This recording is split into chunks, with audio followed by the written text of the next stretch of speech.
Hello and welcome. I am so excited to welcome you to our Business Roundtable. We have some amazing speakers for you today that are going to help you to dream a bigger dream. And so, what is your dream job? For many of you, whether you're new or experienced in the world of massage therapy, you may still be imagining your dream job. And today we're going to hear from five very diverse massage therapists, former massage therapists, continuing education providers, and they are going to talk to you exactly about what we do. So let me give you the outline, the layout for today. The layout for today is that we will start with our panel discussion. That's going to go for about 30 to 45 minutes. We're going to be hearing, as you've read in the description, from a hospital-based point of view, from a franchise point of view, from a pregnancy point of view, and from a performer and elite athlete point of view. Then after our panel is wrapped up, we are going to do an interview with the lovely Eric Stevenson. He is going to be talking to us about what it's like to travel and teach. He's going to be talking to us about a drama-free workplace and a little bit more about his book. Thanks so much again for being here. I really appreciate it. And we're bringing to you such excellent information. As I like to do, I'd like to take just a moment and get grounded in today. We have mornings and weeks and experiences that we bring into this moment. And I'd like to take just a moment to invite you to feel your feet underneath you. Wiggle your toes. Yeah. And be present. Follow that pathway up the front of your legs, from your feet up to your knees, to your hips, and up the back of your spine, through your torso, and become aware of your breath. And exhale. And attention to the crown of your head. Fantastic. Welcome, welcome, welcome. We're going to start today with a panel discussion, and we're going to start with Nathan Nordstrom, the infamous Nathan Nordstrom, former president of the board at AMTA, right? That's Yes. correct. Correct. Nathan, tell us a little bit about yourself, what different hats you wear in addition to director of education at a major franchise, all sorts of different things. Yeah, no, so my name is Nathan Nordstrom. I am the Director of Training and Industry Relations at Hannah Stone Franchise Corporation as my day job. Mm. However, I didn't just drop into this hat. I actually have looked at a lot of different things and worked in pretty much every venue of the massage profession that I think I've ever heard of.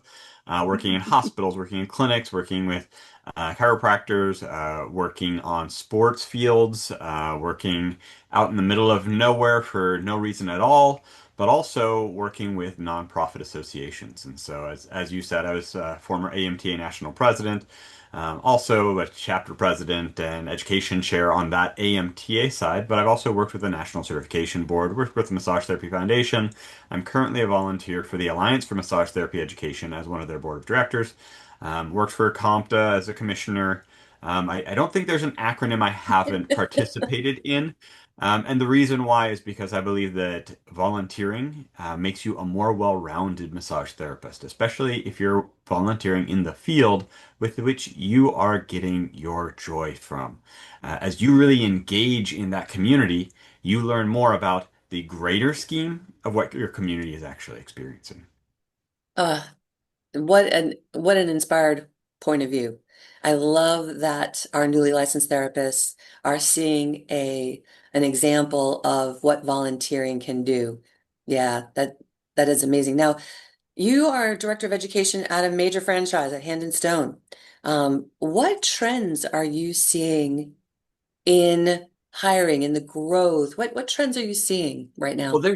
there's a huge piece I think that's been going on for about the last 5 years, ever since COVID hit, and that's this big huge argument of what are soft skills, and what is the importance of soft skills, and being able to say if this is something that a manager is looking for. They're trying to figure out specific things. Now, I'm going to give you some really quick black and white statements here that managers really want to hire massage therapists. They really do, and they'll put up with some aspects of not knowing how to do something. For example, maybe you weren't trained in prenatal massage. They're going to be okay with you not working on prenatal clients because you're willing to work on so many other clients. And so those are things that aren't as hard school required, but there are other things that are required. Humility is one. When once you say, "Oh, I know what I do massage better than anyone else," or "You can't tell me how I need to do my massage," those are both statements that will get you shut down. They won't hire you because they have specific policies, protocols, and procedures.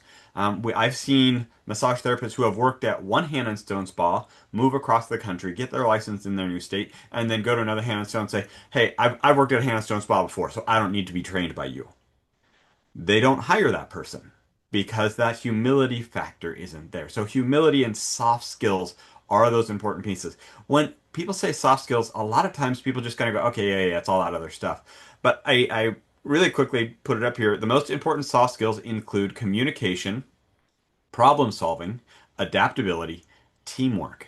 Those are the things that are what soft skills are like categorized around. If you can show that you have positive teamwork, you have adaptability when problems go awry, because we all know Murphy's Law is going to happen. That means something is going to go wrong sometime in your day. And so being conscious of that and being able to adapt because of it and be able to smile through it and go, "You know what, let's figure this out."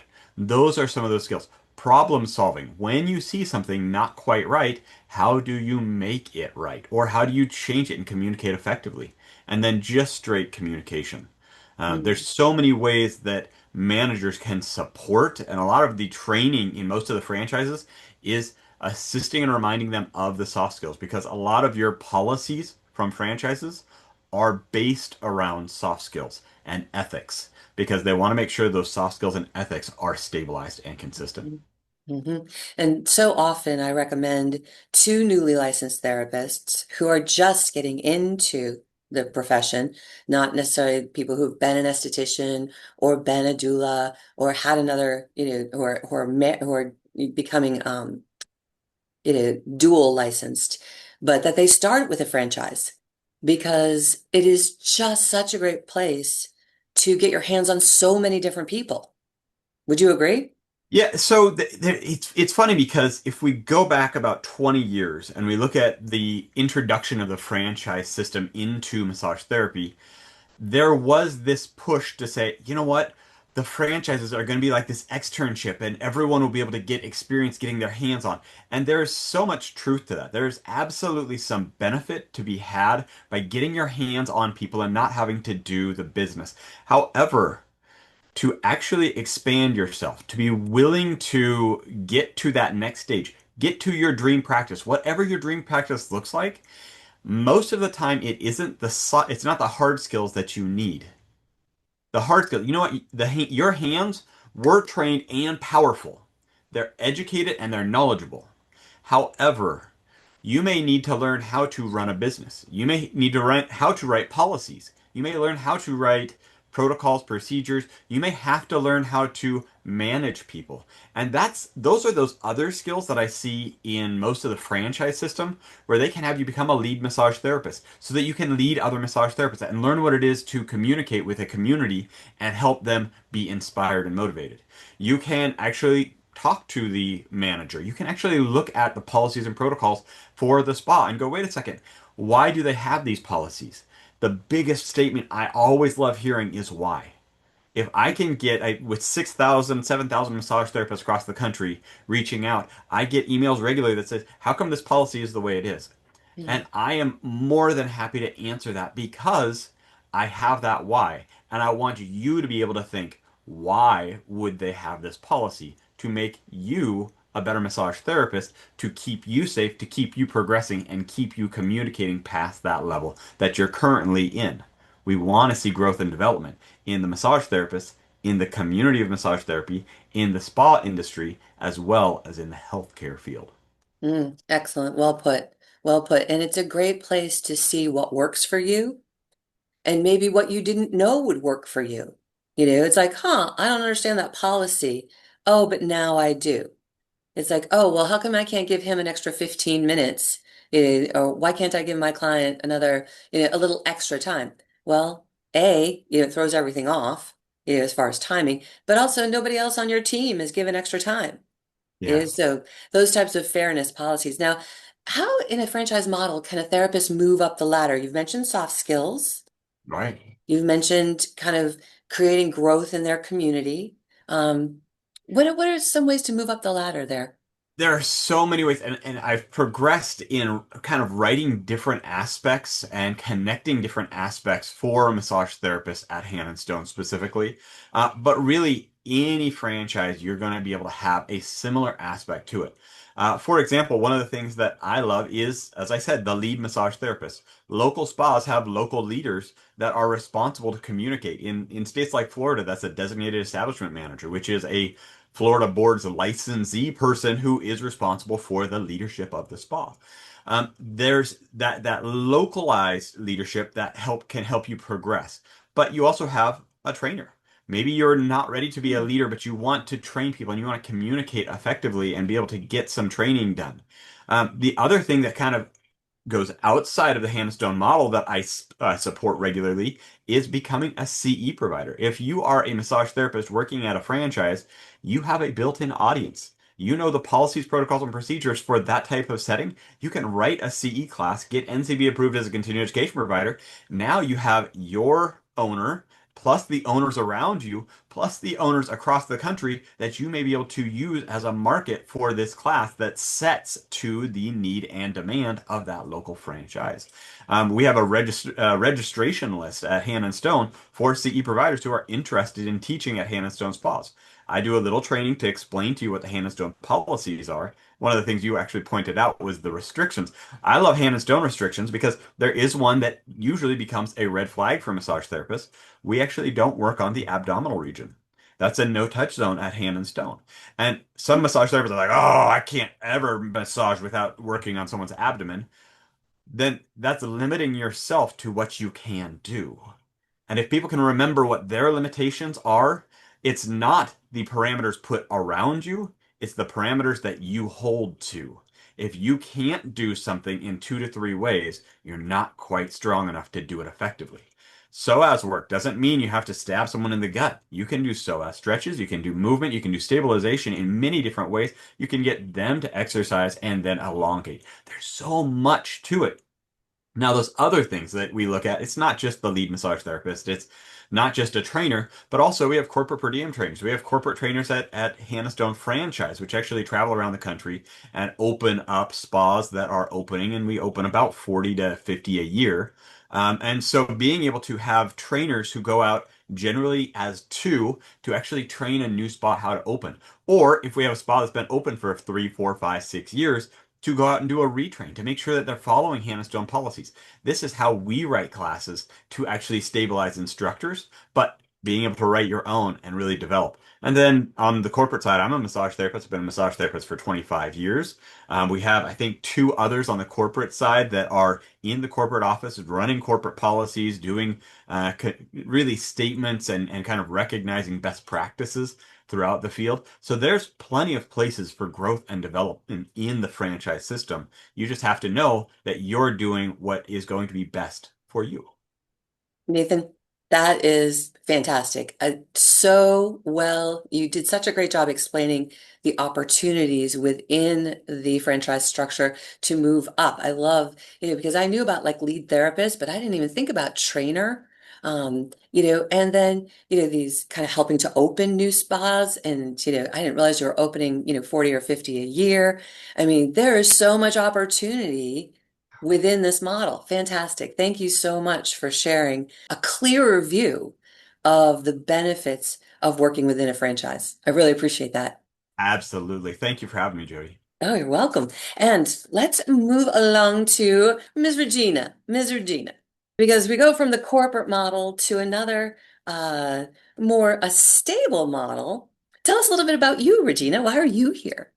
All right, so my name is Regina Cobb. I've been doing massage probably for 24 years. My background also is I'm a licensed social worker, and I really do believe in the mind-body connection, mind-body-spirit connection. And so I started doing hospital-based massage probably back in 2011, starting at the Boston Medical Center with Tracy Walton and a few other people, getting that started. And from there, I brought those skills to my college, where I'm former program director for over 24 years. And I designed programs also as a continuing education instructor, bringing students into the hospital. And I also brought the students, well, graduates into hospitals. I had a hospital-based program, and I also did it for students while they were in. It was part of their clinical internships. So I have a deep appreciation for the hospital. My mom was a nurse, and she used to come back with lots of stories and things like that. And my father is also a fireman. So being in the helping field is something that I totally enjoy. When people run from things, I run toward it. That's what my Mm, family had taught us. mm. And so I'm like Nathan. I'm here to serve. And so how can I help? And so I basically wanted to start up hospital base when people said, no, massage can't come into hospitals. Oh, we can spread cancer, we can kill people. They came up with all sorts of stuff. Those are all myths. And I was able to break a barrier to open up the doors for individuals like the students that are listening to this panel.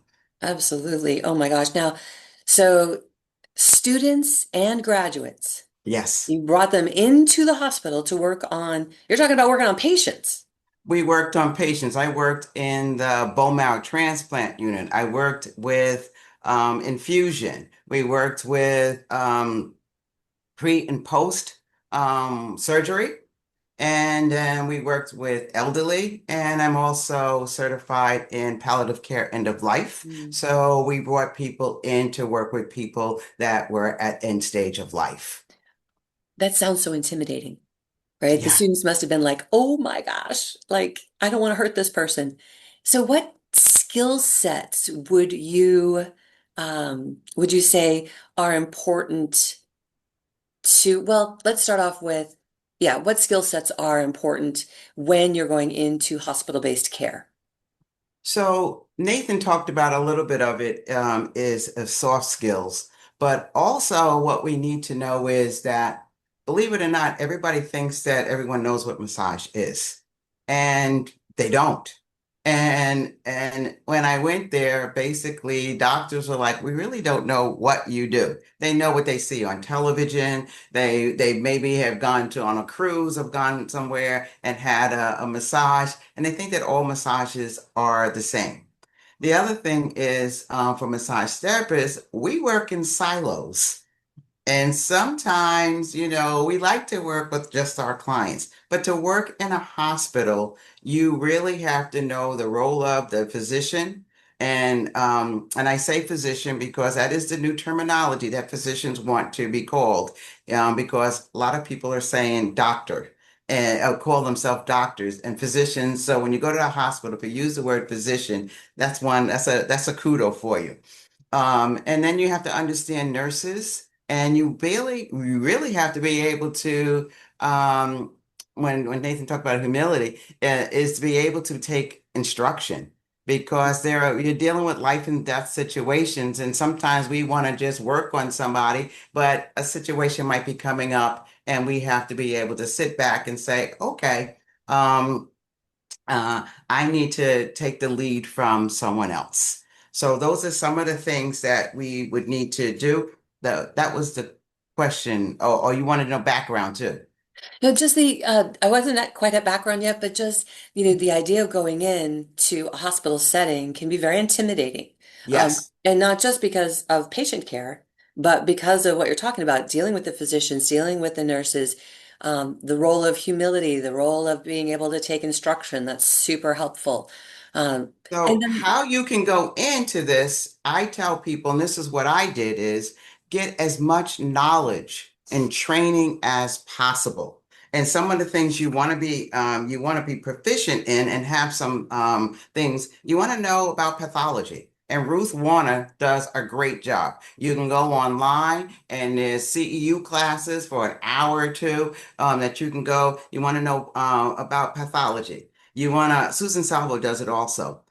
Clinical assessments. You need to be able to do clinical assessments, SOAP notes. What they call them in the hospital is patient notes. Be able to do an intake and just basically make sure we're doing things for no harm. Um, I say pharmacology literacy, but I'm not saying that you have to be a pharmacist. But you do need to know what are some of the things that, if someone had cardiac conditions, you want to know some of the medications that they might be on.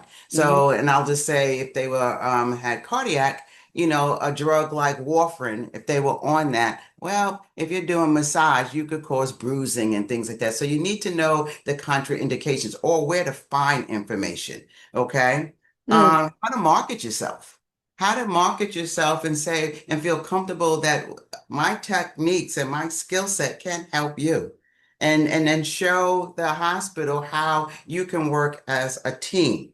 And I have a couple more. And then I'll have a couple more. Manual lymphatic drainage. You want to know about that because that's a whole different, if you're used to doing deep tissue, um, um, especially working in a hospital, if there's swelling and things like that, we have to back it up. So you need to have a little bit of knowledge about the lymphatic system. We get it in school, but you need to have a little bit more. I would say understanding pain and pain management. Doug Nelson does a great job. If that's another course that you can take and understand about pain. And then I would say oncology massage. And Tracy Walton does it, Laura Allen, Cal Katz, or some of the people, if you, the names that I'm giving you, if you went on AMTA website or ABMP, these are online courses that you can take. And then there are in person, you would have to find that out. But I just want to throw some names out so people would feel much more confident. So if you go into a hospital, you have some good tools behind you. mhm. Thank you for those fantastic examples. Ruth Warner's pathology. Ruth Warner actually teaches pathology for the MBLEX review course for us. So Right. we get hair blown back with pathology. And then you mentioned oncology, MLD, pain management, client assessment. These are fantastic. And so would you recommend to our listeners that they start with one specialty? Like say they were felt drawn towards MLD, manual lymph drainage, or Mhm. were drawn towards end of life care. They know that that's kind of where they wanted to be. Would that be Sure. helpful? Sure. That would Mhm. be helpful. So if you want to do pediatrics, matter of fact, it took me 12 years to get into the hospital, but I was able to get into Children's Hospital over here in Rhode Island. I was able to get in and get students in there. So what I like to do is what is it that you're interested in? And then what you do is if you want to go into a hospital, you have to have the research behind you to back you up. And you can get that from the Massage Therapy Foundation. They have a lot of research to back it up. And that's what I did to get to the hospital. I basically said, I have something that you need. And they were like, what? And I said, I have a skill that you would need and help your nurses from calling out sick and things like that. So I had this study that, how to avoid burnout, the effects of burnout on nurses. And so I had six nurses in front of me talking about it, and I bought the research talking about how massage could help them with burnout. And they were like, "Well, we like this. What else do you have?" So if you have a niche and you like it, then just bring in stuff that has been some professional data that's been behind it, you know? Fantastic. That is such good information, Regina. Thank you. Oh Yes. my goodness. It's opening up a whole new world. In fact, I hadn't even thought about pediatrics. Yes. That's just such a special place to be. I mean, anytime that we can be of service to someone who's in the hospital, they're very compromised, if they are there. And I love the idea that you wove right in there that sounds like you were able to work on some staff as well. So that's what I did first. That's how I got in the door because, again, people's perception of what massage therapy is, that it's all deep tissue or whatever their experience is. I'm like, well, this is what we would do for you. And we would work with them. And if I worked on a client and I would say to them, I would do it totally different because if they had, and I would talk about some of the compromises, I wouldn't do it. So they could trust me. So the nurses trust me. So then they would basically talk to the clients, and then the clients would say, okay, or the nurse would talk to the doctor and say, you know what? They worked on me and it helped out a lot. So you have to be able to get into the door. And that's how I got into the door, working with the staff first. Perfect. Perfect. Excellent. So Regina's available to answer additional questions if we have any, or if you wanted to reach out to learn a little bit more about how to get your foot in the door. Regina, thank you for giving us all of these excellent ideas about Yes. how we might be able to start working in hospitals. It's super Can I cool. say one more thing? Please do. One more thing. So basically, JACO, and that's the Joint Commission, it's an accreditation agency that oversees hospitals. In 2017, it is a mandate now that they offer non-pharmacological pain management treatments for pain management and anxiety. And massage therapy is on the list. Ooh, So yes, every hospital basically it has in their mandate that they should be providing non-pharmacological. So if you can go in there and say, here's how I can help you, read up a little bit what JACO says, and you can get in the door because they're listening, because they know that that's accreditation standard that they have to meet. that is that is gold right there. And Jayco, what are the letters for Jayco? Let me give you the Yeah. letters. I just Make don't know if it's sure. a C or a K. Oh, where is it? Right here. So it's JCAOH, Joint Commission Accreditation Hospital Organizations. Healthcare organizations. Excellent. So JCHO. JCAHO. Gotcha. Mm-hmm. Very good. Fantastic. Wow. Regina, were you were voted Educator of the Year for the AMTA one year, weren't you? Yes, and this is what I was working on when I got it. And at some point behind me, I'll show you that these are the things that I presented at the hospital to get in and then at different conferences. Fantastic. I knew this was going to be a rich discussion. Thank you so much Yes, for sharing your point of view on the hospital-based massage therapy programs. yes. And I look Fantastic. forward to talking to people if they have questions. So I can't wait for that. Excellent. We'll put your contact info in the Mhm. chat. Yes. Thank you. Thank you. Thank you. Well, now moving along, we have two more panelists that are going to be sharing from their wealth of knowledge. Miss Jenny is the founder of Artists and Athletes Elite Tour Care. You may have read about her when you registered. She takes care of the rock stars. Oh, She takes care of the ballet companies. If there is a show coming to your town, she's the one who's gotten communicated with the venue to provide all sorts of actually different care to the artists, to the musicians, to the dancers who are there. And so, Jenny, tell us a little bit about you. thank you, Jody. So nice to be here, guys. Thanks for having me. Or Jody, thanks for having me. Jody and I go way back.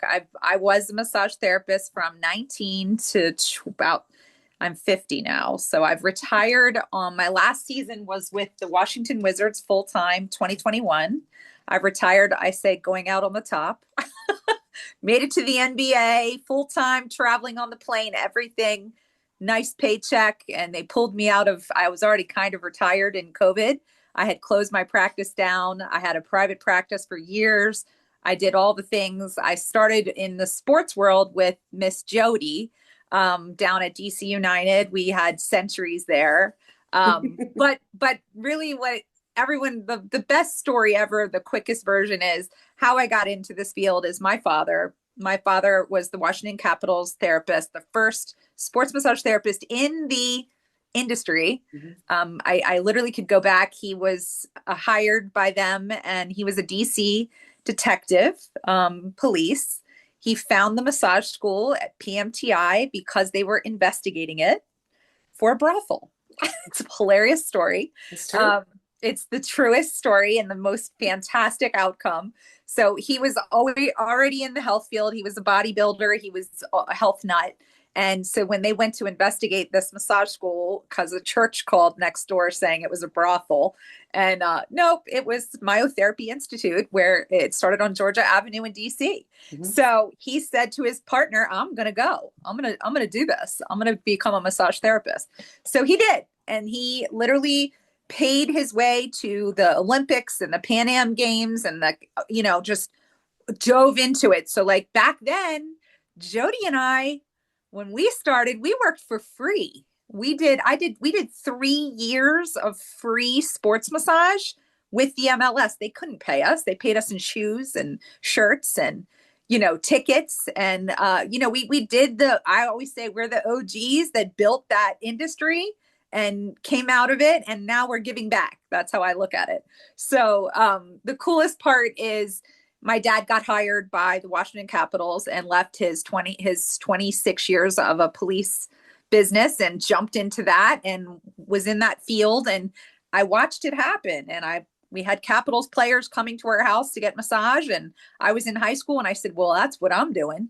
I wanted to do PT, but I didn't really want to do all the school back then. So went straight into PMTI and then, I want to do sports, and some random guy that was in my class gave me Jody's number, said she's working with DC United. Here you go. And you seek it out. So as a new, I know we're talking to new therapists right out of the gate. Whatever you want to do, you can do it. There is a process. You are going to have to do the legwork and you can't step on toes. I think the biggest thing that I see happening is there's a lot of jealousy out there. There's a lot of people that want the contracts that I have. There is a level of respect to the people that have been doing this for centuries. I'll just give you a small example. We have a big college account. I'm not going to name the college, but we have 5 college accounts. I have college accounts all across the country. We staff artists, we staff teams that come in, we staff big venues, Live Nation, all of the things that come in. And sometimes they're wanting massage therapy. Sometimes they want PTs. Sometimes they want hydration. Sometimes they want a nail artist. I've staffed a nail artist. I just recently staffed a cake person to do a cake to launch a tour, like literally. So you literally can make it happen. When you say, when Eric has done the reinvented, he's going to get into, well, I've reinvented. So we basically are now an agency that staffs anything artists and athletes need on tour and on the road. So big ACC tournaments coming in, they want multiple therapists. So we dove into the college world. That was my first kind of, outside of me physically working, and maybe Jody and I doing a couple events. We did a big, huge golf tournament, congressional, like Jody staff. So Jody was like the building factor of a lot of this, because I would drive an hour and a half to get to her office just to do the DC United job.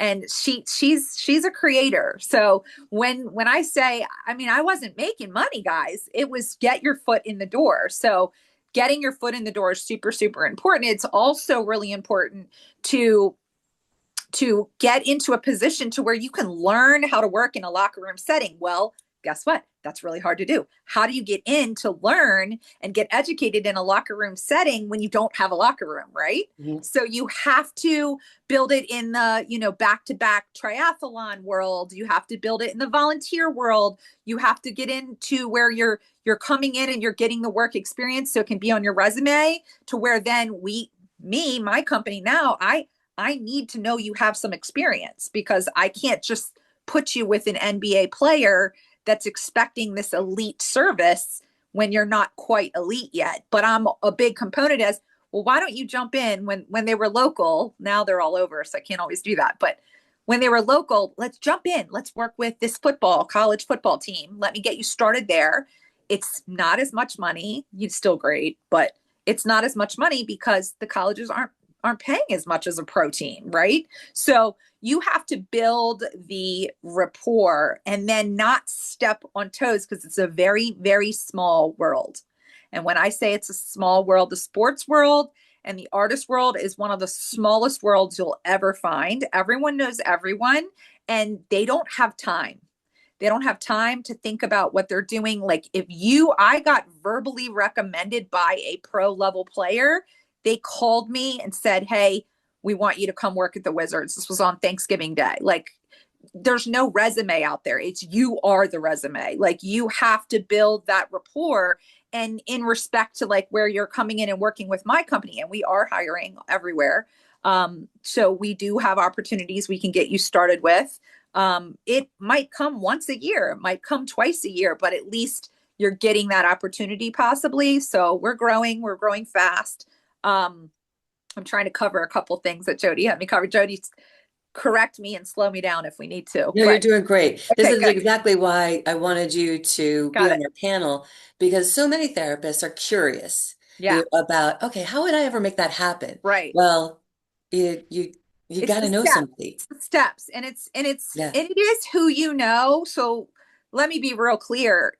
This world, we were the first people in this world. So it's and being a female in a male locker room, like it just didn't happen. It didn't happen. I mean, I was recommended. Jody and I literally were probably one of the first females in a locker room ever. I mean, wouldn't you say, Jody? There was no. Yeah, well, this was the 90s. It was the You yeah, it know, was the this was 90s. the Yeah, 90s. yeah. So, we're dating. I'm also in my 50s. I know. Jenny's younger than me. Reputation needs to speak volumes. You have to go in there. You have to be all about business. You cannot become friends with these players. Like, you need to come in. You need to do your job. You need to show up. And let me tell you what, you get one chance to show these players that you're good. And if you don't portray that in how bring yourself in there, like, you're out, they're never calling you again. And then the next time you're on a job, they're, oh, no, I'm not. Like, I worry even putting some of my vet people into, I just staffed Chicago, and it was for two big NBA players. And I had a veteran, therapist who'd worked with the Bears, and great. But I'm like, listen, this guy's probably the deepest therapist, the deepest that you need. All Thank you. right. So sorry, Exit guys. stage left. And so the next person on our path, so exciting stuff, you guys, right?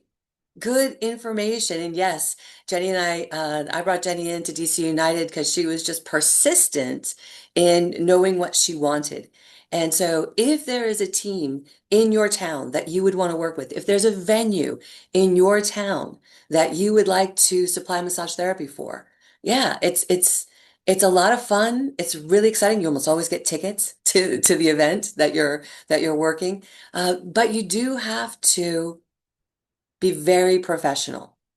And so getting your start with an organization like Jenny's, fantastic foot in the door. Yeah. We have one more panelist to hear from, and that's Miss Martha, has been a long time doula. Do you guys know what doula means or what a doula is?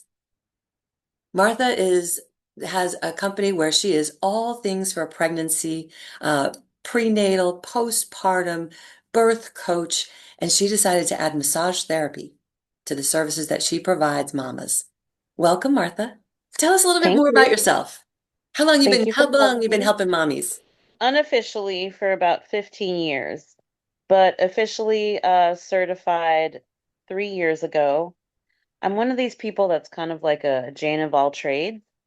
I did communication for a local university here in New Orleans for 12 years, but besides that, I was doing a lot of event production. I was supporting a lot of women because I believe in the power of the female collective, just through various ways, supporting them with the immigration work that I do. I support a lot of single immigrant mamas. I also was the birth partner to a couple of my friends and my cousins, just because they knew that was an interest of mine. So then 2 years ago, in May of 2024, I just decided to quit my job at the university and reinvent myself. I heard somebody else mention that reinventing, I have one life to live. And I'm like, you know what? I've been wanting to do massage for a very long time. I was always the person massaging my mom who I grew up with a mom who had a lot of spine issues. So I guess she was my first client from the age of 7, massaging her. So, adding massage to my doula practice has been amazing. All of my mamas say that they wish all doulas should get trained in massage. So that's an idea for a future project too. Yeah, I mean, that's literally what every single mom tells me, just help them through their labor. So what a doula does, quickly, to folks that don't know, a Thank lot of you. folks think a doula is a midwife, but we are not. We do not do anything medical. We are a support system for the mother, and we're with them from while they're pregnant. We do a couple of prenatal visits with them. We stay with them throughout the entire labor process, helping them with like relaxation techniques, breathing, massage.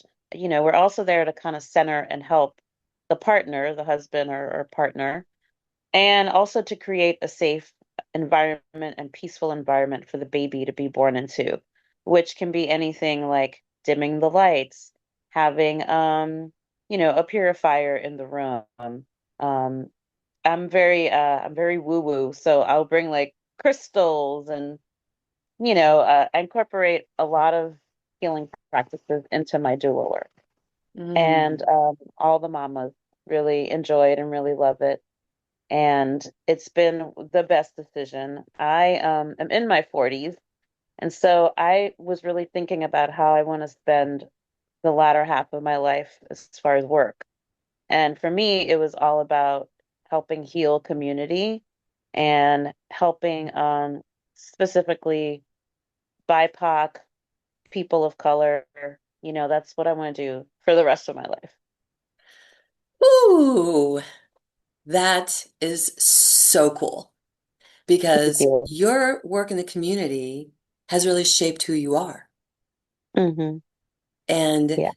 to add massage therapy to that work, you told me a story uh, where, and I just want to give an example of it. We can, because the details are a little rough, Hmm. but there was you live in New Orleans, Hmm. people are still recovering from Hurricane Katrina.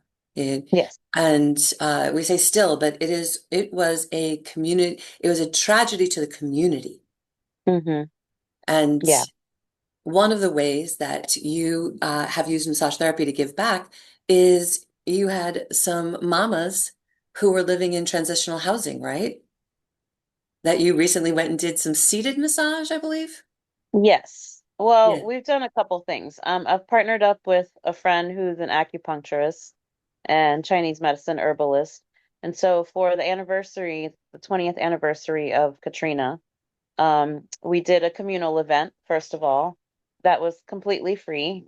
We offered massage and acupuncture, and we had a pretty good response.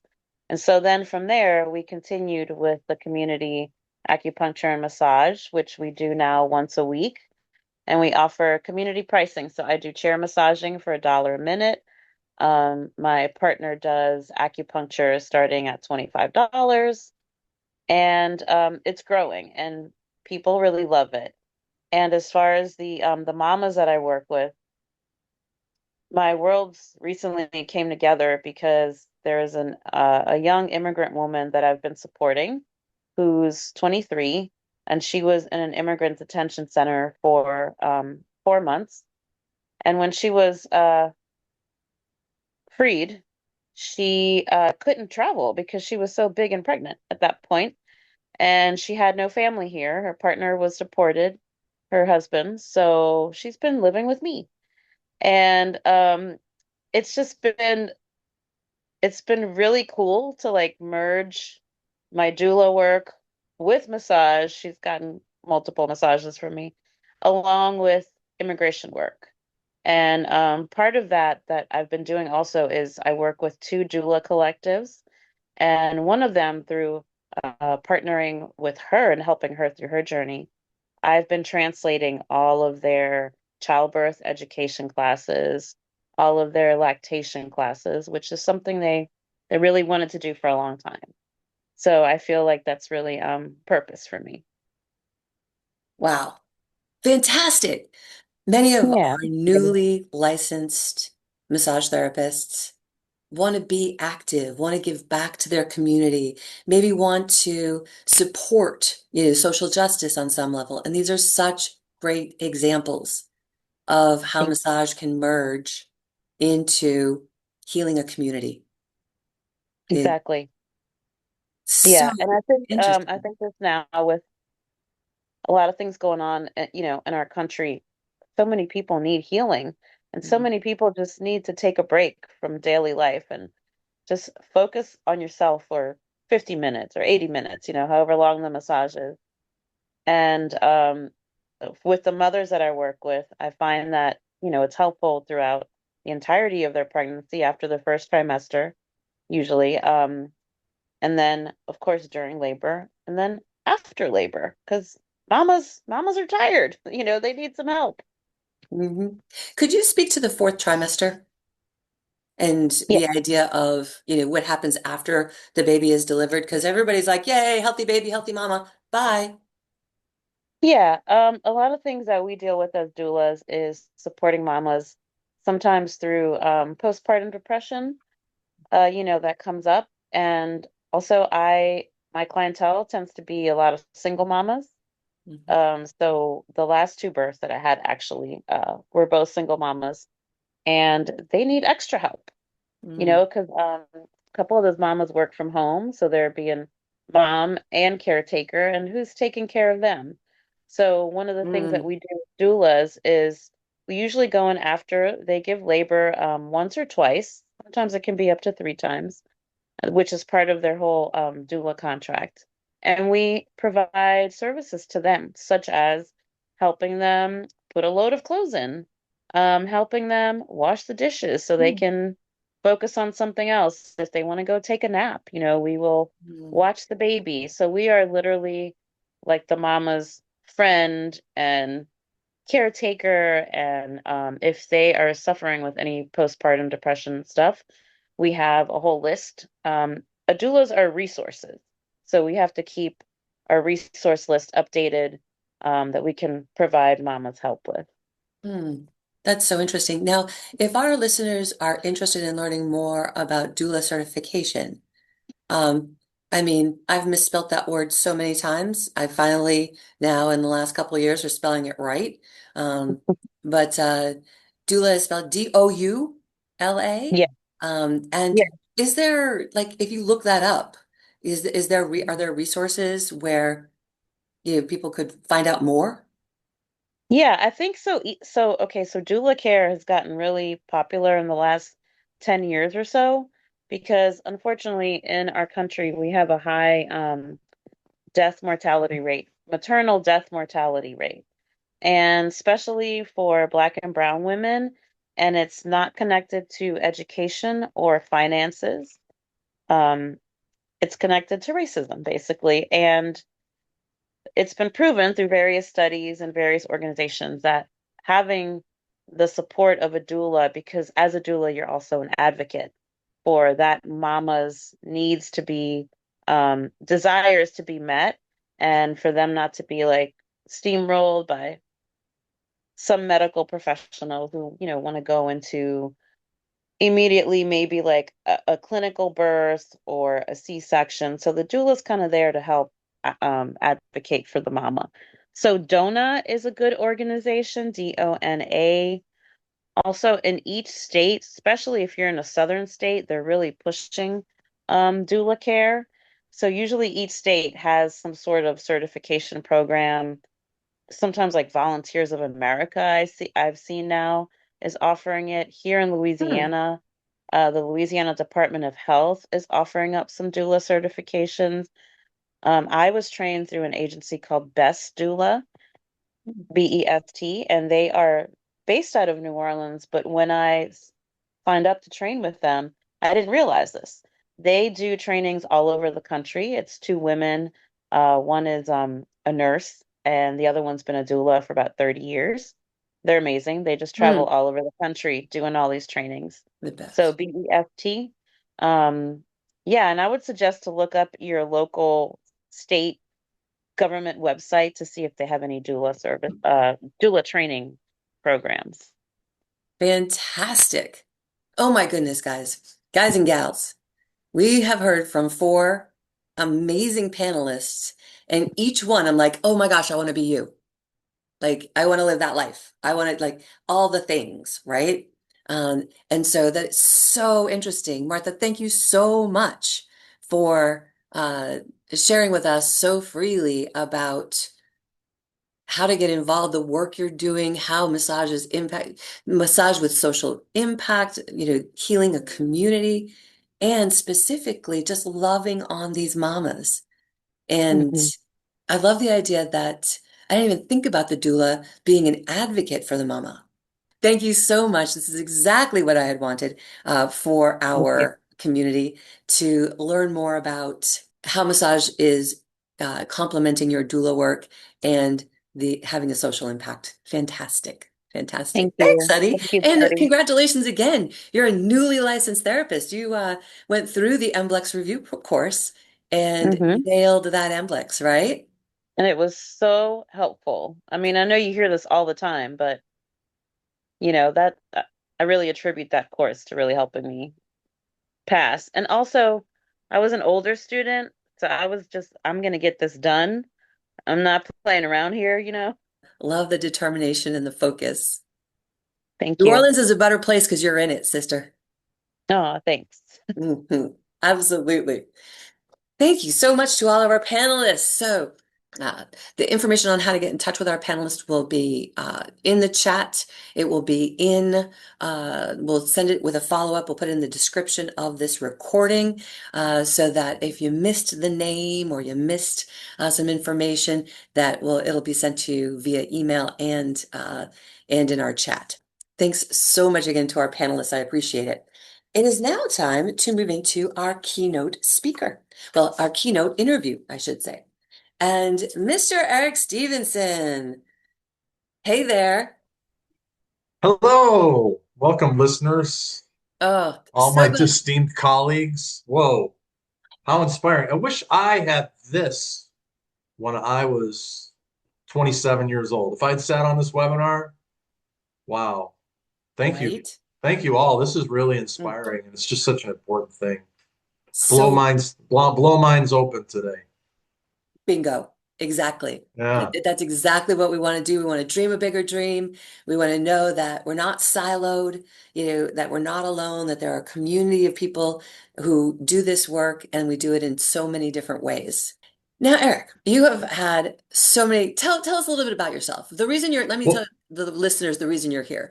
The reason all you're right. here is because, first of all, you're an amazing massage therapist and a continuing education provider. But what I wanted them to know is that you have been in at least 15 countries teaching massage therapy. Is that right? Yeah, it's right. And it's crazy to think about. I mean, I had a hard enough time trying to get my practice started in North Carolina, much less any other state. So it was such a crazy progression. And one thing I want to say before I forget, because this is really important, and I want everyone to hear this because at the tender age of 24, I was actually living in New Orleans, Martha. And I was a manager of a coffee shop at Race and Magazine Street in New Orleans. I was a musician. I was playing music professionally, and there was a massage therapist that had her practice above the coffee shop. So she would come down all the time. And one day I looked at her. I said, I think I want to go to massage school. She looked right at me and she said, "You'll never be successful in this profession." And after the smoke came out of my nose and my ears, I said, "What are you talking about?" She goes, "You're a man and this is a woman's profession. You're never going to make it." I remember looking at her and saying, "You'll hear about me." And so, one of the things that we fail to realize sometimes is how far massage has come in such a short period of time. I mean, we're talking about like the early 90s to now. I mean, the opportunities that we had in the early 90s were like this. The opportunities we have now are endless, as we've heard from Nathan and we heard, from Regina, we've heard from like Jenni. It's just amazing how far massage has come. But I was at that point in my life where I could have been dissuaded by someone who was trying to crush my dreams, and I decided to turn it around and show her. Use it as fuel for the fire, right? So you mentioned you're a musician and uh, that tell us a little bit about your pathway from the coffee shop to massage school and a little, the steps that you got you to here. Yeah, so I never had a plan B. It was music, right? There was no plan B. And I spent most of my teen years, all of my college years, most of my 20s playing music and traveling.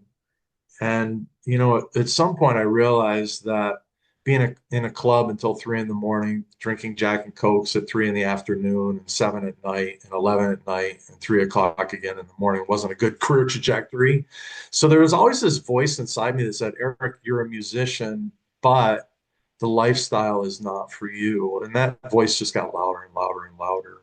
So at some point I just realized that it was time to say goodbye to it. So I quit playing music. I got really depressed, sat on my couch for about 6 months, went into a deep depression. And finally, that voice emerged that said, "Hey, what about massage school?"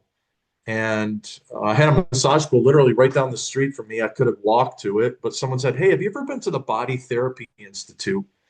And those of you on the call that know the Body Therapy Institute, Rick Rosen's school just outside of Chapel Hill. Like when I went to that school and went on a tour, I was with my parents. Their car hit the parking lot, and I looked out and I said, "That's where I'm going to school." Even though it was 25 miles away from where I lived, even though it cost more money, even though it would be more inconvenient, it was one of the defining moments of my life because it was right in front of me. And God, I still thank Rick Rosen and Carrie Smith and all of the students and all the faculty from BTI because it literally was probably one of the best massage schools in the country. I had no idea at the time, but subsequently traveling to hundreds of massage schools over the last, 25 years, I've realized how special that place really was. It's for sure. Now, North Carolina, New Orleans, musicianship. What inspired you to think more globally about massage therapy? Because, most of us, we just, we set up our practice in our town and, you know, and you did it different. Yeah. Uh, tell us a little bit about your interest in going more global with your practice. Well, I think if you really had more time to interview all of us on the call, you'd all have, or you would realize that all of us did a lot of deep work and soul searching on our core mission and our values. So our values are going to be similar in some ways, and our mission is going to be similar in some ways, but our personalities and our calling, literally what we're anointed to do, is so different. And if there's one message I can share with everybody is listen to the voice inside you that will not stop. You can't listen to your parents, you can't listen to your peers, you can't listen to your colleagues solely. You need to really make space for that voice. And so when that voice speaks, you need to follow it and just follow that voice no matter where it leads you. For me, it led globally. I mean, I literally had no intention of traveling as much as I did until someone said, "Hey, you're doing this new modality called hot stone massage. I want you to come to Omaha, Nebraska and teach." And in 2004, I packed up my suitcase and I went to Omaha, Nebraska. I taught my first CE workshop outside of the state of North Carolina, and I was off to the races. The thing blew up. And I tell people all the time, I'm huge in Omaha. I've been going there for 25 years. I mean, I go to Omaha, I know everybody. And through that connection, it actually allowed me to use the skill set I had developed as a musician, which was I can travel anywhere. I get to go to bed now at 10 o'clock and I get to have a room on my own. I don't have to share it with the drummer. I am good. I know how to travel. And so the global aspect of it really came in when I decided to start my continuing education company. And I swear to God, this happened to me, Jody. I was teaching in a massage school in Lexington, Kentucky, and I said to one of my colleagues, "Hey, listen, I'm thinking about starting a continuing education and consulting company and going out and teaching full time." She looked right at me. She said, "You'll never be able to make it as a full-time CE instructor." And here I am again, literally 10 years later with someone trying to squash my dream. And I looked at her and said, "You'll hear about me." So it's so important that we make sure that we keep people in our life to look at and says, "I love you. You can do this. I'll support you." Because we certainly have those people that are going to tell us the opposite message. And sometimes it's good for those people to understand that they're motivating you. They're not crushing you. They're actually motivating you to make something happen. But unfortunately, the opposite occurs too. So that's a strong message for everyone out there. Mm. So good. And Nathan put in the chat, know your superpower, right? And your book, you just wrote a book, and it's called The Six Superpowers Within. Correct. Yes, I did write a book, and I'm admiring how your book is on display in the background there. I was telling you about that earlier. So my book literally just came out 2 weeks ago. It's called The Six Superpowers Within, Activating Your Personal Agency for a Drama-Free Life. And everything I've learned in the wellness industry, everything I've learned from being a musician, everything I've learned from being a human, making a lot of mistakes and making some really grand successes went into the book. So, like you can't underestimate how powerful it is to have the discipline and the tenacity and the belief in yourself to sit down and write a book. So, bravo to you for doing that. And yeah, it's super cool. Yeah, I feel like our panelists earlier could all have written a book, because Yeah. or are in the process maybe of writing a book. Because I mean, yeah, yeah. Uh, so one of the things in your book that I just love, and I can just sense, I did some consulting work for about, maybe 5 years with a large franchise. And at first I got brought in to do teach the massage, teach to pass the MBLEX. But what I found was there was a lot of drama. The culture in some of the clinics was not healthy, was not fostering growth. And like what Nathan talked about, that growth in the community, growth, in the practice. And you said kindness is the culture code that drives performance. Kindness.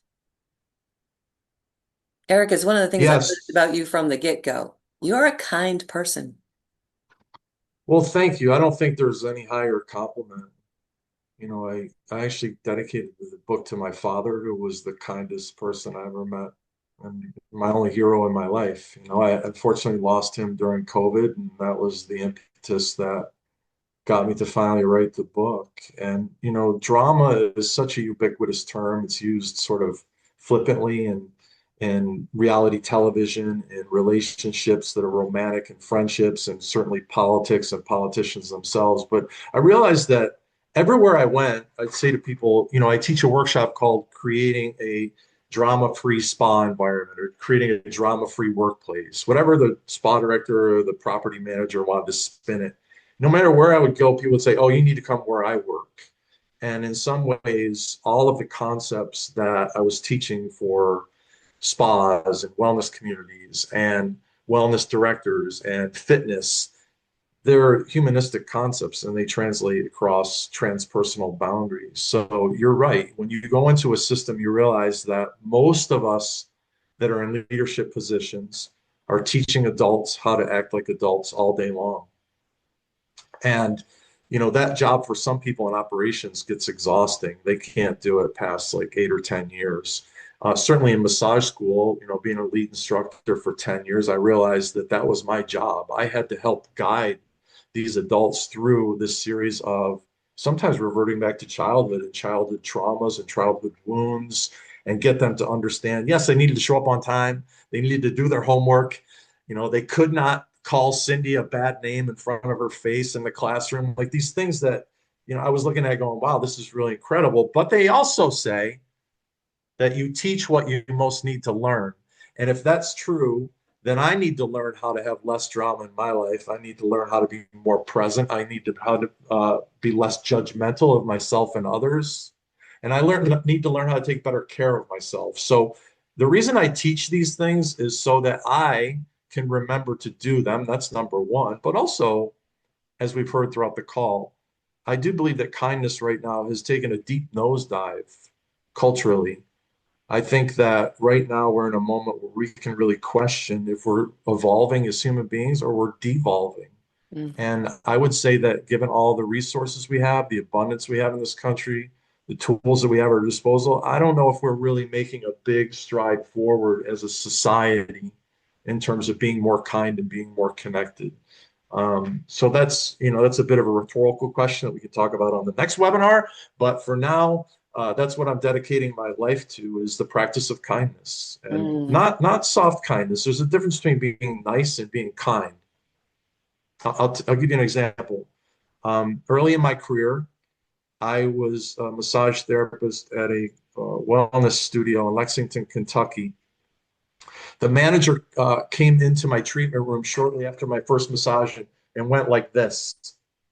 And her body language was saying, "You're in trouble." And so I went into her office and she looked right at me. She goes, "Eric, I love you." She goes, "But you look terrible.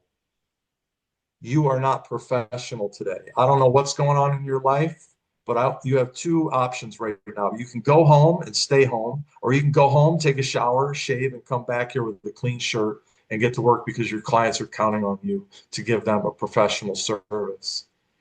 And, in the moment I was shocked, but she was absolutely right. I was going through a tough time emotionally. I was going through a romantic breakup, blah, blah, blah, all the things. So I looked right at her and I went like that. I went home. I got myself cleaned up. I came back. And to this day, I thank her all the time for being so kind. Like she was being kind to me and saying, "Listen, dude, get it together. You got to snap it together. You got everything you need, but this can't ruin you because you're not going to work here if you look like that and you act like that. Like this isn't going to fly."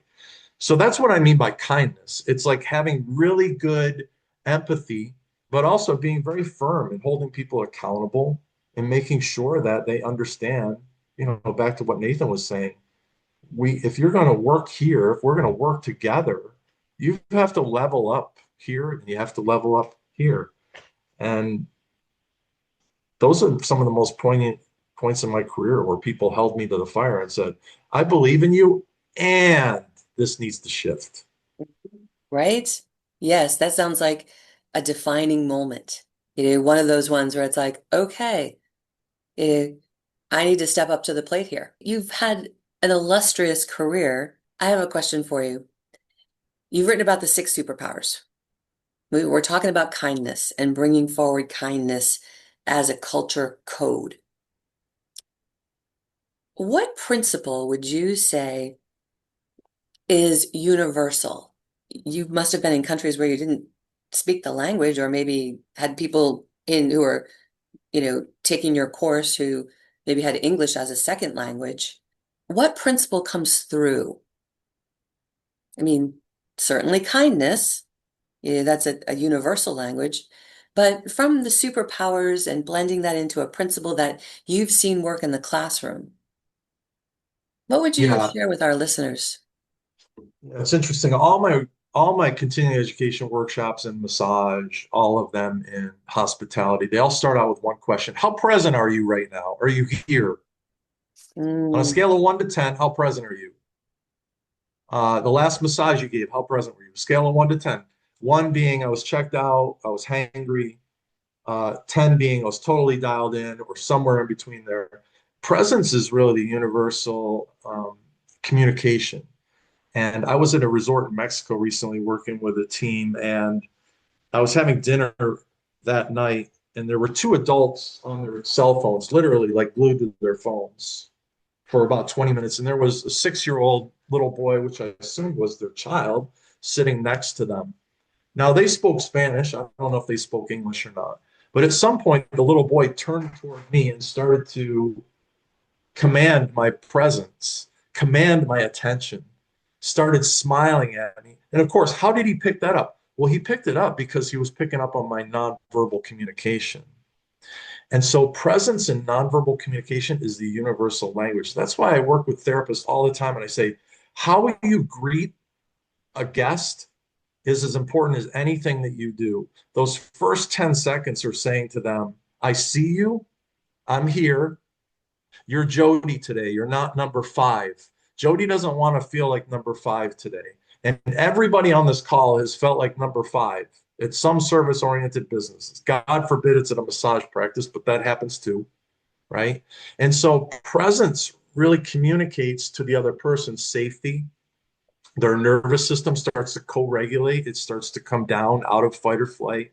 It starts to come into rest and digest.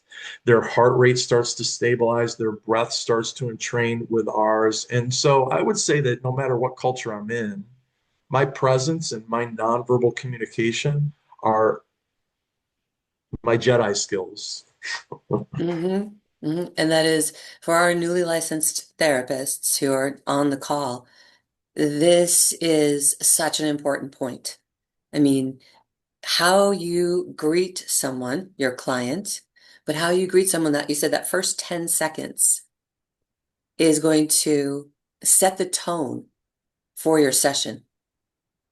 And I've shared with therapists that if a client likes you, trusts you, they're going to like your massage. Yeah. Yeah, there's a whole chapter in my book. The second superpower is safety and trust. I mean, if you look at all the research across psychological safety in the workplace that Google has done, if you look across Stephen Porges's work with the autonomic nervous system, if someone doesn't feel safe and they don't trust you in a massage environment, it's a deal breaker. It's an absolute deal breaker. And I had a massage recently where I was invited as a guest, a very well-known spa that shall go nameless. And the service was great. They put me in a VIP treatment room. Everything was phenomenal. But halfway through the massage, the therapist turned me on my side. And I thought, well, this is interesting. I'm up for some sideline work. And she went into a stretch that I knew she didn't know how to perform. So my body braced a little bit. Everyone on this call can imagine bracing your body because you feel like your joints are going in the wrong direction. Well, she underneath her breath said, God, you're as stiff as a board. And I was thinking to myself, whoa, whoa, whoa, wait a minute. I'm down here in a very vulnerable position with my clothes off. You have your clothes on, you're the expert, and you've just judged my body in a way that probably isn't going to resonate very well with me. So it is those moments like in a massage where the guest either goes into rest and digest or goes into fight or flight. And in that moment, I went into fight or flight. And once someone's in fight or flight, it's over.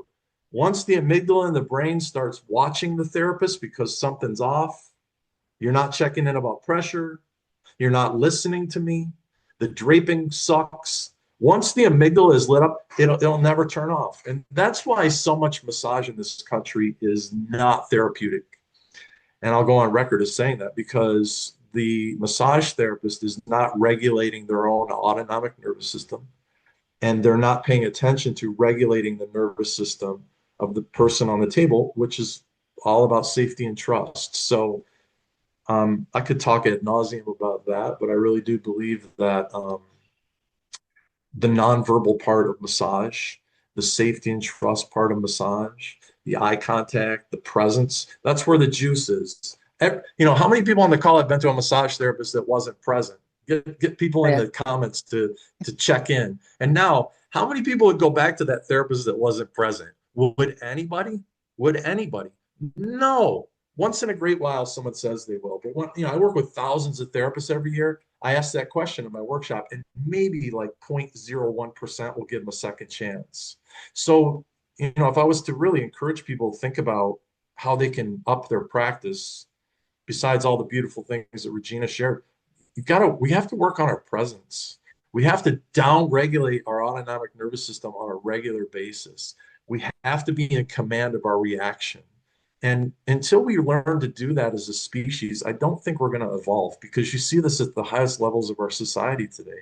We're unable to communicate with each other. We're unable to be cooperative because we're stuck in fight or flight all the time. And I am on a mission. I'm on a mission to work with the general public now. So I'm evolving my career to go beyond working in the wellness industry. I want to work with politicians at the highest levels of society one day. That's my goal, to teach people how to work together so that their autonomic nervous systems can be cooperative, so Can you that give they're us, out of fight or flight. yeah, can you give us some examples of how our listeners could regulate their nervous system? Well, let's all do it together right now. This is called the physiological sigh. I do this probably 5 times a day consciously, and then I probably do it unconsciously as well, because it's a very well-known phenomenon.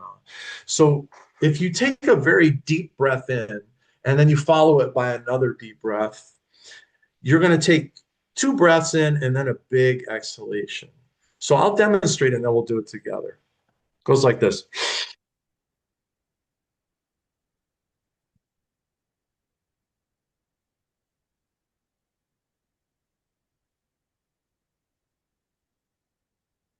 So many of your listeners are familiar with Andrew Huberman. He's probably got one of the top podcasts in the world right now. It's called the Huberman Lab. He's gone out heavily in support of humans learning how to downregulate their autonomic nervous system. In fact, he says this will be the next major jump in human evolution. We have to learn how to downregulate our autonomic nervous system in real time when we are frustrated, angry, threatened, all the things. And that little exercise right there, as it turns out, the science is rock solid. So the physiological sigh was actually developed, I think, back in the 40s. They recognized this phenomenon. And by inhaling and calling into command your sympathetic nervous system, you're filling up your lungs with air. And then that second inhalation is really expanding your lungs to capacity. The exhalation is where your amygdala and your sympathetic nervous system gets the signal to downregulate.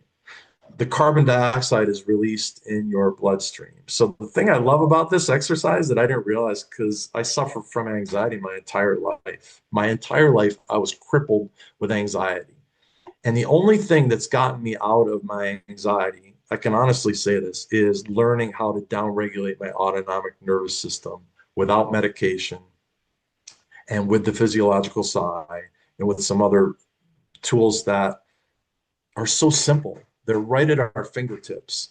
But like anything, it's like an account, right? You have to deposit in your account regularly. It's like a bank account. And if you're not depositing in your bank account, you're going to go try to withdraw from it. What are you going to get? Mm, yes. Now, part of this emotional regulation or regulating our sympathetic nervous system or autonomic nervous system, really, uh, is a self-awareness, right? So how have you trained yourself to become more self-aware that you're ready for a big sigh? So this is great. There's a part in my book where I talk about this. I spend a lot of, I actually travel all the time. I don't have a home. I live in a hotel. I gave up my home during the pandemic. So basically, I spend my entire life on the road. I spend a lot of time in elevators, especially when it's above the 10th floor. If it's above the 10th floor, I don't take the stairs. So when the elevator closes and I'm in it alone, this is my signal to do 3 physiological sighs, 10 squats, or a few rapid eye movements, right? So rapid eye movements is something that they use in EMDR. So what I'll do is I will consciously, right, watch my finger go back and forth by moving just my eyes, right? And work on downregulating my nervous system. Now, I'm not stressed in that moment. So in the past, I would have waited until I got stressed to start doing this stuff. But this is the crucial piece. What I do now is I imagine the bank account, I'm making a deposit because later someone's going to cut me off in traffic. And if you're a good New Yorker like I am, what are you going to do? You're going to run after them by stepping on the gas. And it's not a good trajectory. I've had to work really hard in my personal therapy to recognize who and what pushes my amygdala. But in all honesty, like that's those are the cues. The other cue for me is getting in my car. As soon as I shut the door, 3 physiological signs before I start the engine. Ooh.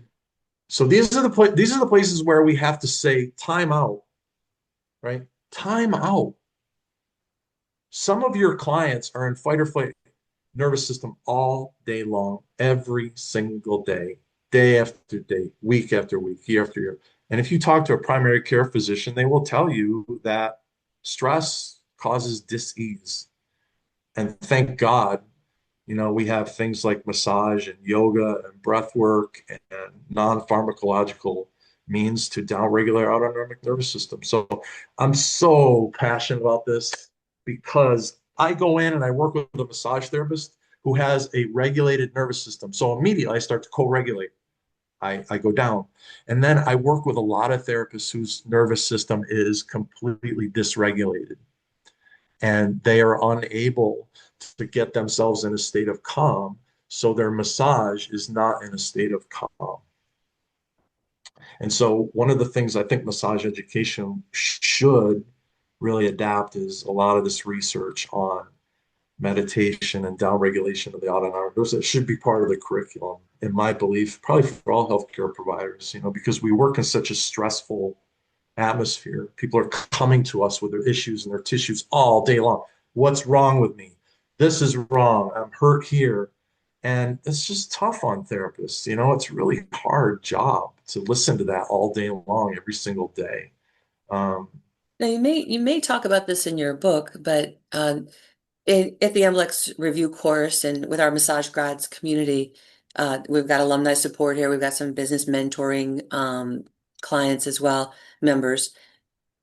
I'm surprised when a massage school graduate tells me, literally, this happened. I said, tell me what you learned in school about grounding, or what does being grounded mean to you? And they pointed to the outlet. And they said it's dangerous to plug something in the outlet if it's not grounded. And I said, you're right. You're right, it is. Let's talk a little bit about grounding in a treatment room. Would you say about grounding or regulating? yeah. So regulating really to me is just being in the present moment, right? So when I teach body mechanics and ergonomics, I joke about that. And what does grounded really mean? Well, grounding means to me that I'm paying attention to the bottom of my feet, whether I'm on a plane or whether I'm standing on a surface. It's I bring my awareness down to my feet in the present moment. That's being grounded, right? So you can be grounded on a plane, you can be grounded, on a 20-story building, or you can be grounded out on the grass. But you can also be ungrounded on the grass. You can be ungrounded, at the 20th floor of a building or on a plane. So grounding to me is just a present moment in your body somatic exercise that, yes, you're probably right. A lot of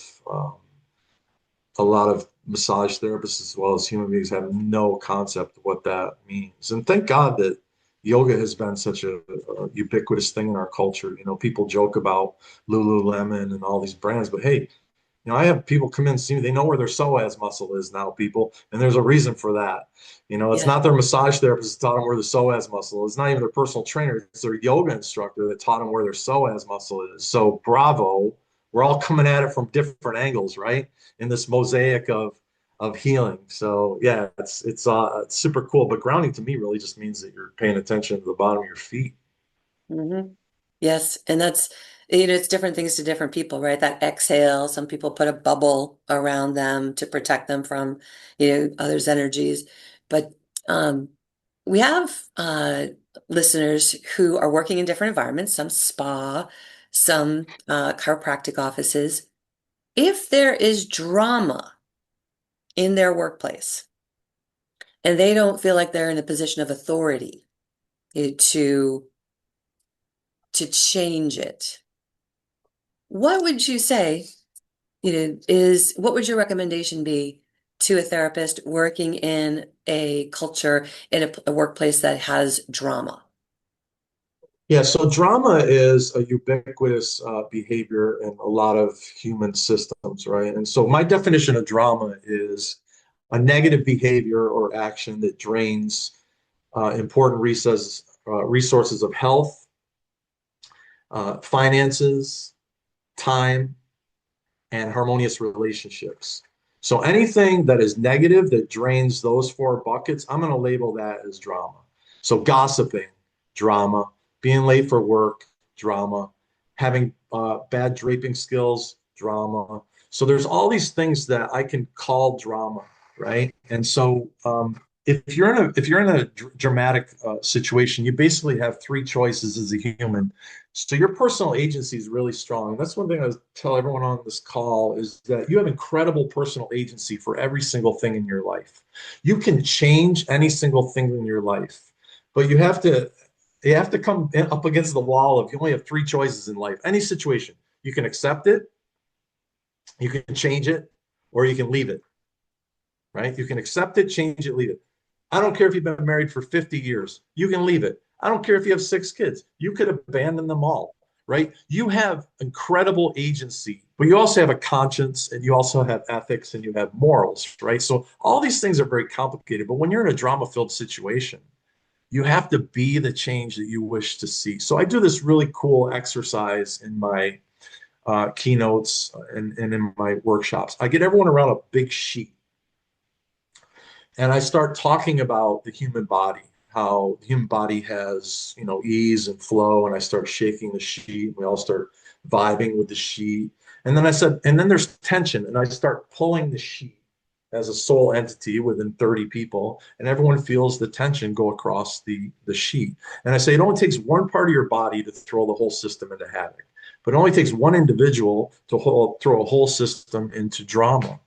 And oftentimes in my work with consulting with really big systems, um, the leader will know where the drama is, and everyone in the team knows where it is too, right? So the brave leader will go and address it. The less than brave leader will let it go on because the person has a full book, they're really popular therapist, all the things. I used to be the chief wellness officer for Elements Massage. We had 250 locations. So I used to oversee 250 locations like Nathan, right? They've got 600 and some probably at Hand and Stone. So it's a lot of people that I used to watch over. I never had an owner come to me and say, God, I wish I had gotten rid of that person. I hadn't got rid of that person. What they usually would say is, I wish I'd gotten rid of that person who was causing drama earlier because I didn't realize what a drain they were to the entire system. So me, everybody on this call has a choice. Any situation you're in, you can change it, accept it, leave it. But the other part of that is really hard. You have to look at yourself and say, okay, what's my contribution to the success and the dysfunction within this system? And that's where it gets hard. So one of the things that's easy to do is point the finger outside myself and say, yeah, well, Jimmy does this and Jenny doesn't do that. Billy doesn't do that. But it's harder to point the finger at myself and go, what am I doing? Where am I bringing my brilliance? And where am I bringing my dysfunction? And that's probably one of the most powerful coaching questions I've ever encountered. And it's one I use in a lot of senior leader meetings, right? When they're trying to point the finger outside themselves, and I go, okay, let's turn it around.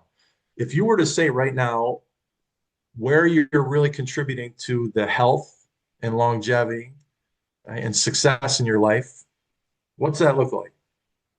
Now, where are you contributing to your own dysfunction? In other words, what's the definition of insanity?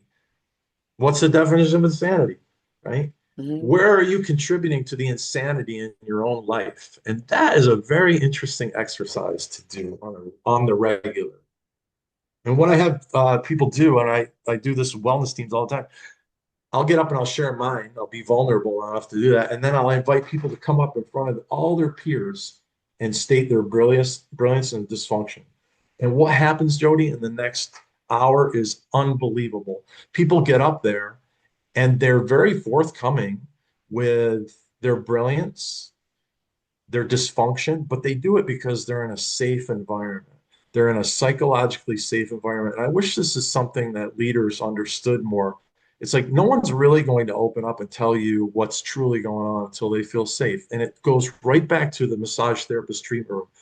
A guest, the client's really not going to open up if they don't feel safe enough with their body, with your touch, with your draping, with your communication, to let their nervous system come down enough and let their amygdala quiet down enough to just be vulnerable. And isn't that what we all are on a massage table? God, I still feel vulnerable. 27 years I've been getting massage. I get on a table sometimes like, "Oh, I got a little too much fat around there. Oh, I got, this. Oh, that's just aching." Like my body image issues just come out. And I've worked a lot on them, right?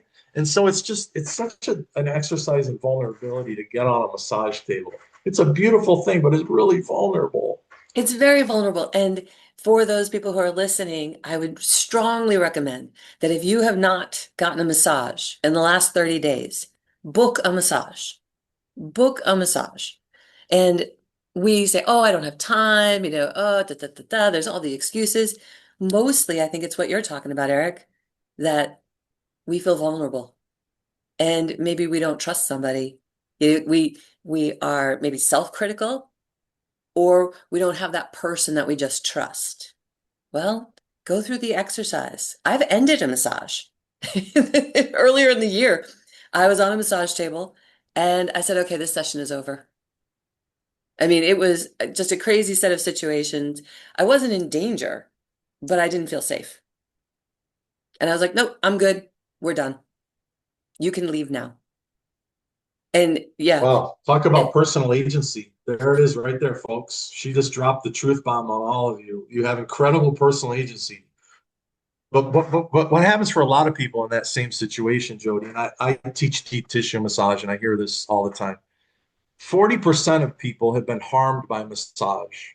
40% of people on a massage table, they come in and they're actually harmed by massage. And how do I know this? Because I've done, you know, ad hoc interviews over the last 25 years. I'll say to therapists, how many of you have ever been on a table where the therapist went way past your body for pressure, started to impose pain in your body that lasted for days or weeks after the massage, bruised you, hands go up, right? 40% of the room. So there's an incredible amount of damage that we've done through touch, right? And so that's something that has to be acknowledged, that safety piece of it. What happens for a lot of people, they go into fight or flight. So they just start fighting, turtle shelling back against me as the therapist, right? Or they flight, they try to get away from me on the table, or they just freeze, not knowing what to do.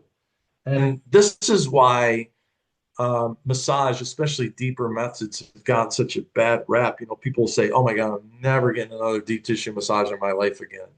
My housekeeper called me a few months later. She goes, "Eric, I need to talk to you. I got bruises all over my back. The massage I had at the club a couple days ago." She said, "Was that supposed to happen?" I go, "Well, ask your body. Does it feel like that was supposed to happen?" She's like, "No, I'm in so much pain." I go, "Yeah, no, no, just no, well, no."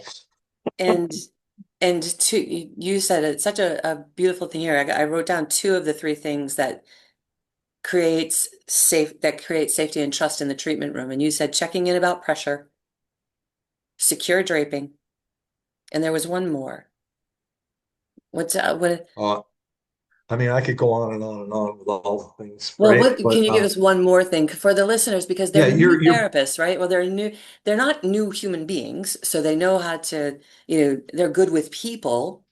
But in the treatment room, there are instructors who say, don't talk, stay in silence. Don't let your client go wherever they need to go. Don't interrupt them. So that piece that you said about checking in about pressure, that actually creates safety.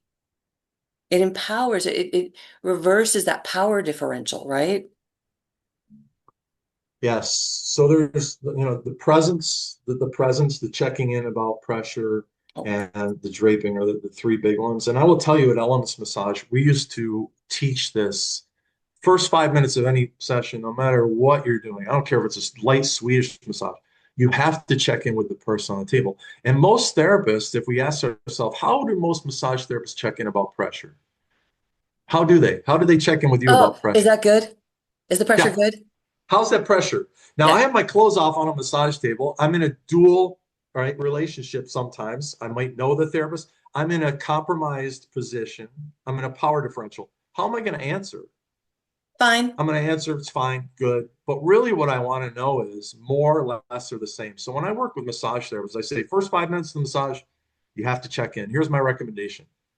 Jody, in terms of pressure, would you like more or less, or is this just about right? Now, what I'm doing is I'm training Jody to communicate in a language called the language of massage therapy. So I'm going to go to Italy in a few months. I got to learn hello. I got to learn coffee because I need my coffee. Like I need to learn the language. And so if someone comes to see me and they're new to massage or they're new to seeing me, I need to train them how to communicate with Eric. And that's one of the things that I think we could do across the board a lot better is empower clients to give us exactly the feedback that we're looking for. And Mhm. so whether it's a scale of 1 to 10, some therapists might use that. I use more or less or the same. You just can't be an open-ended question because people on the table with their clothes off, they aren't really good at stating their boundaries sometimes. And this is why we see a lot of harm happen in all different ways in every type of caregiving that happens, right? Absolutely. Yes. Yeah, that just, it's so helpful for our therapists to hear more, less, or the same. Because fine or good is the enemy of excellent. And you really want your sessions to be excellent. And so if they're just saying it's fine, it's good, ew, no, that's the, ugh, more information, please. Like, yeah, because that client is, as you said, is not empowered in their words to speak to you about what they need. Now, you just reminded me of a note I have here. You said you're going to Italy. What if you've got like a bodywork thing happening in Italy? You've got a continuing education in Italy. Tell tell me about that. Yeah, well, it's actually not a continued education workshop. Oh no? Wait a minute, I thought there was bodywork in there. Now, No? if you're interested in going to Italy with bodywork, you can see my friend James Wasilowski. He does a lot of bodywork retreats in Italy. But I'm actually going to Italy next year with 16 people to do a personal development retreat all around my book. So I am taking 16 people to Tuscany. And for a week, we are going to develop their favorite subject, which is themselves. So we're going to spend an entire week talking about their 6 superpowers and eating gelato and pizza and pasta and doing all that. So we have 6 spots left. If anyone on the call is interested, the link is in my link tree that Jody was kind enough to put up in the chat. We've got a sale date of May 24th through the 31st of 2026. So it's open to the entire public. You don't have to be a massage therapist. You don't even have to be in the wellness industry, but you do have to be dedicated to self-care, personal development. Absolutely. And Tara will go ahead and put that link in the chat right now for you, and it'll be included in the description as well. So if you have been inspired by something that Eric has said, consider doing something really courageous and taking a week in Italy and working on yourself, prioritizing yourself. That sounds like it's going to be amazing. And as I mentioned at the start of our conversation with Eric Stevenson, is that you are one of the kindest people I know, consistently kind. Oh, And so this is a lovely, lovely, safe place to do that exploration. How fun. And you said it's May? You'll be May of next year? yeah, it's going to be in May, and I still teach continuing education workshops in massage. So you can go to my website, imassageinc.com. That's the letter I, the word massage, inc.com. My book, as I mentioned, is out now. It's on all the major platforms, Amazon, Barnes and Noble. You can buy it digitally or hard copy, so you can mark it up And yeah, if you want to follow my speaking business, it's ericstevensonspeaks.com. That's in the link tree that I sent. And I just want everyone on the call to unmute for a minute. I want to close this way. Everyone unmute for a minute. Okay, And okay. repeat after me. Ready? Massage Massage has been very, very Has has been been very very, very good to us. good good to to us. us. Yes. Massage has been very, very good to us, and God bless all the people on this call. I mean, I'm zooming right now. I was lagging a little bit. My caffeine hadn't kicked in before the call, but really, just to close out, I just want to thank you and the community for everything that you do. This is phenomenal. As it turns out, the research shows the biggest predictor of your happiness on the planet is your social support network. I'll say that again. It's your social support network. That's your family, your friends, your church, your profession, the people you work with. So go team. Yeah, absolutely. As Eric, thank you so much for spending the time with us, for talking about your book, for inviting us to Italy, for just also giving us inspiration that what we do as massage therapists and as human beings, when we stay present and we are kind, that we truly do change the world. Thank you. Thank you. And it's now time for our closing comments. So thank you guys so much for being here. There's a few things that I want to remind you of that are going on. So we have of course, our business roundtable that happens quarterly. This event is for our community, is for the alumni support, for the business mentoring, for the public, and that'll be happening again in January. We come together weekly for live classes if you're studying for the MBLEC. So every Thursday we have live classes. I want to thank our panelists. I want to thank you, Nathan. Thank you, Jenny. Thank you, Regina. Thank you, Martha. Thank you for being here and adding so richly to our event by sharing from your experience. Jenny's going to put her link in the chat so that if you're interested in working in your city, get in touch with Miss Jenny. And thank you again to Eric Stevenson for being here and talking about his book, The Six Superpowers Within, showing us how that we are empowered, that we have the personal agency, the power to create a drama-free life. So thanks again for your time and attention. And I'll thank you also to Kara and Tara. You guys, without you guys, this stuff doesn't happen. So thank you to my operations manager, Tara, for being so present with the chat, and to Kara for even this morning doing a tutoring session. So I appreciate you guys. I'm going to wrap up our recording by reminding you my name is Jody Scholes, and I am the author of The Body Blueprint, How Your Pain May Be Telling a Story. And I'm also the founder of Massage Grads, and that is our MBLEX review course, our alumni support, helping to create compassionate, caring, and professional therapists in every treatment room on the globe. So thanks for being a part of this community. Thank you to our listeners. Thank you so much. Thanks for being here. Thanks for all your comments. We really appreciate it. And this is the wind down. Have a great afternoon. Have a great week, and we'll see you again real soon.